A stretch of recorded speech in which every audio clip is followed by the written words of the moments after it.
joining us now is Jess Levin.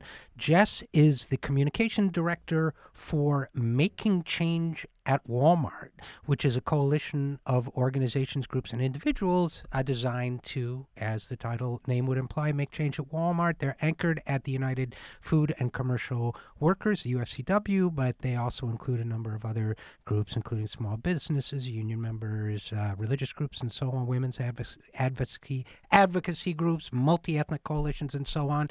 And Jess joins us now. Hey, Jess, thanks for coming on the program. Thank you for having me. So there are a couple things I wanted to talk to you about, okay? One was particularly the situation here in Washington, D.C. with Walmart, and then secondly, where that takes us nationally. But here in Washington, D.C., there was a deal. And the deal involved basically letting Walmart build a couple stores in more prosperous parts of town. And then in return, they were going to build stores in parts of town that need to be uplifted economically, except they're not going to do that. Have I got the story right? You got the story right. The fight to bring Walmart to D.C. was a long one, and Walmart had to make a number of concessions in order to build those stores, like you said, in kind of the more affluent areas. And one of them was that they were going to build 2 stores in Ward 7, which is a lower-income ward. And just this week, or I guess was it late last week, they announced that they are no longer doing that. They're claiming because the stores in D.C. are not profitable, but this really doesn't look good on Walmart's part. Just because there are, and many local politicians are saying this, there are some pretty big implications of racial and socioeconomic discrimination here. So, okay. Let me ask you then, though. Okay, the stores are not profitable economically necessarily, which is always true in more impoverished neighborhoods one of the theories that Walmart is always trying to have what I would describe as its sins forgiven in terms of some of its practices. By saying, well, it's an anchor store that can uplift a community. Now, I have questions about that, but if you buy that theory, then sometimes you have to invest in a neighborhood, and as your anchor brings it up, you start to make money. But even before we go back a step here, what happened to the idea that you keep an agreement? Yeah, I think that this is something that Walmart has a pattern of where, we can kind of get into this when when we talk more about the changes that are, kind of the news that happen nationwide. But I think they have this pattern where they'll say one thing and kind of do the opposite. There's a word for that. Just throwing it out there. Yeah, and untrustworthy and untrustworthy, yeah. Any of those words. And I think that Walmart has this long history of doing this, and because of that, I really don't think we can trust a lot of what they say here. So, they're claiming that, they're not doing it because the DC stores that are already existing are not profitable, but again, who knows what the real story is here. All we know is that they had this handshake deal to build stores in DC's poorer neighborhoods, and now they are changing their mind and pulling out of that deal.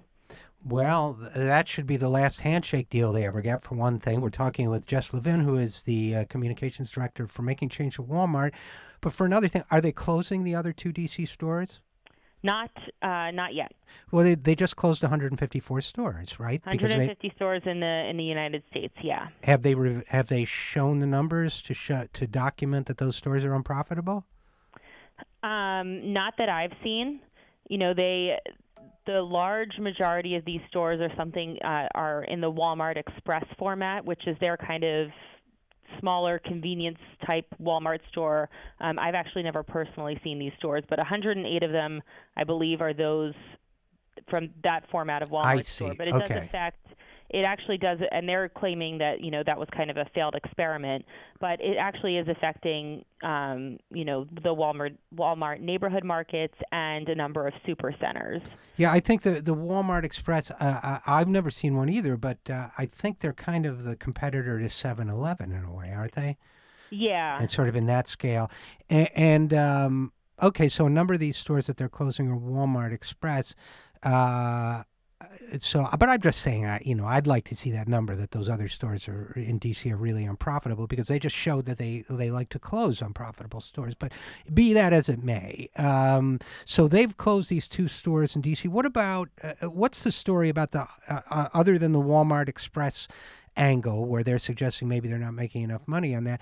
What's the story overall with the 154 stores that were closed? What was the impact of that? Did working people get enough notice of that? Did that? No, not Okay. at all. So that announcement was made last Friday, so January 15th, and the stores started closing on some as early as January 17th. And, we have a lot of people working out in the field that talk to Walmart workers every day, and some of those people actually were the ones that ended up telling Walmart workers your store is closing. So these workers got very little notice of their store closing, and it affected 10,000 employees in the United States. And Walmart says, emphasis on says here, that these employees are either going to be relocated or they will be provided with 2 months of pay plus severance if they're eligible. So, and we're talking with Jess Levin of Making Change at Walmart. So 10,000 employees are affected. Of course, even if they're offered a job in another store, there's a question of whether they can get there. Now, one of the big Right. So I think that this raises a number of questions. One, how is it going to be a store that's easy for them to get to? Is it going to be the same pay and position that they were at the other store? And, again, to go back to Walmart's track record, they closed 5 stores last year for what they call plumbing problems. And in that case, at a store in Pico Rivera, they claimed they were going to transfer all of the employees who wanted to be transferred. And when the store reopened, that they were going to rehire all of the employees who wanted to be rehired. And that never happened. So I think that we have to take what Walmart is saying about what's going to happen to these employees with a huge grain of salt. Well, based on what happened in D.C., I would tend to agree with you. And I would also say that just, from just general financial knowledge or whatever you call it, knowledge of the business world, sometimes businesses do what they can not to pay unemployment. So I don't know to what extent that they might be trying to offer people unattractive or unaccessible jobs. Right. But I would think they do have a motivation to do that. I could be wrong about that. But let's also talk about the fact that Walmart has been widely criticized for paying people so little that many people have to get public assistance of one form or another in order just to feed themselves, feed their families, and so on. So basically, that amounts to not only are you paying people poverty wages, but you're also, in effect, doing a wealth transfer from the American people to this incredibly prosperous corporation. So, because we're in effect subsidizing the continued survival of their workers. So, in response, they have now said that they're going to give everybody a minimum pay amount of at least $10 per hour. Right. So this is actually just a continuation of some changes that they announced last year. So last year they raised their minimum wage to $9 an hour, and they said that they were going to raise that to $10 an hour in 2016. And now also they're saying that all employees, if they're already making above $10 an hour, are going to get a 2% raise. I think it's like a one-time 2% raise. I don't have the information right in front of me, but it's a number of changes that they announced coincidentally, right after they had to announce that 10,000 employees would be out of a job. So, in other words, they were trying to kind of mitigate the bad press or whatever. Well, is that That's a good? what it looks like. Yeah. Because these are actually not going into effect for a month now. And again, I feel like I sound like a broken record, but when Walmart announced these changes last year, workers almost immediately reported getting their hours cut. So it's one thing to look at this press release from Walmart CEO saying, these are the changes we're going to make. I think it's a whole other thing when you get out there in the stores and talk to actual employees and see what's actually happening in the stores.